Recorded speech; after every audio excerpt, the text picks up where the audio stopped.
ongoing pa yung ating focus military operations dun sa area. Alam natin na pag may ganyan, syempre alam natin may naiipit. So ongoing pa.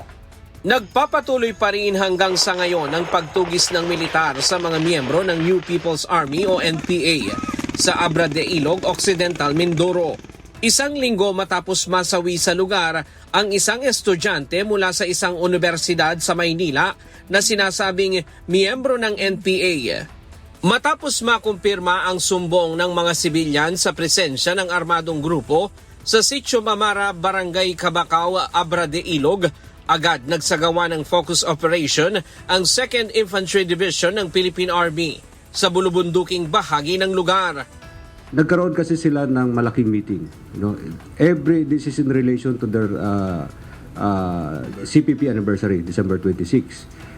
And this time, dito rin yung panahon na ini-immerse nila yung kanilang mga nare-recruit ng mga estudyante.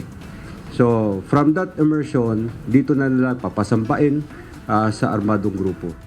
January 2 habang nagsasagawa ng pursuit clearing operation ng Army sa lugar ng engkwentro ay nakita ang labi ng estudyante. Iba't ibang IDs, subversibong dokumento, improvised explosive devices o mga pampasabog at mga baril. Again, noong January 2, nagkaroon tayo ng pursuit sa clearing operations doon sa area of encounter.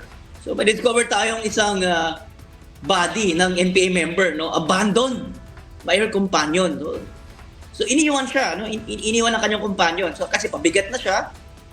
Alam naman natin yan na encounter, so iniwan siya. Ang iba't ibang makakaliwang grupo, gaya ng Karapatan at Kabataan, kinondina ang operasyon ng militar at ipinatitigil ito. Personal pang nagtungo sa Abra de Ilog si Kabataan Party List Representative Rene Co para makipagdialogo sa lokal na pamahalaan. Pero sabi ng Philippine Army, mayroon lamang malalaking personalidad na nakasama nang isagawa ang target operation at naipit. Kaya ganun na lamang ang pagkondena ng mga ito.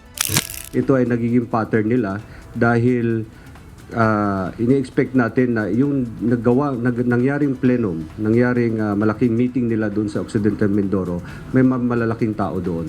Kaya pinipilit nila ipahinto yung yung focus military operations ng ating Philippine Army to ensure na itong kanilang mga tao na ito ay makalabas doon sa area. Yes, meron kaming namomonitor, pero wala pa kaming konkretong pangalan kung sino yung andun sa loob. Pinasaktan sila kasi na-mobilize lahat ang kanilang machinery ng propaganda. Nakita naman natin na may mga bagong mga pages na naglabasan, kahit kaunti lang yung mga following. At lahat ng mga link sa kanila na organization, alam naman natin, naglabas ng isang coordinated, organized media campaign, para i-denounce yung nangyaring encounter. Ang mga barangay official at katutubo sa Barangay Cabacao, kinondina naman ang presensya ng NPA sa kanilang lugar. Bilang barangay po, kinukondina ko po ang presensya at dahas na gawain ng teroristang NPA dito sa aming barangay. Pinupundin po namin ang mga gawain ng mga turistang NPA sa aming barangay. Bukod sa role, maraming nasagasaan at natatakot ang mga tao. Kaya ayaw na namin at hindi namin natanggap sa aming pamayanan ng mga taong nakakasira ng pamamahala sa aming gobyerno. January 3 na i-turn over na ang labi ng estudyante sa kanyang mga kaanak. Ayon sa Aunts of Our Children Movement Incorporated, ikinagulat ng pamilya nito ang pagsapi sa NPA at pag-akyat sa bundok ng estudyante, lalo na't hindi ito nakitaan ng indikasyon ng pamilya. Humiling din sila na panatiliin na lang pribado ang kanilang pagkakakilanlan para hindi na magamit pa sa propaganda.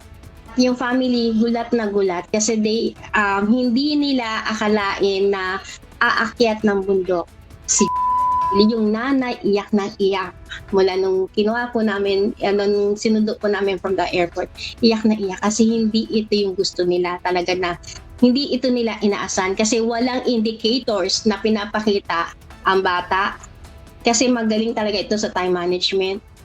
Ryan Lacanlale, UNTV News and Rescue. Diyos ang aming sandigan, serbisyo publiko ang aming pinahahalagahan.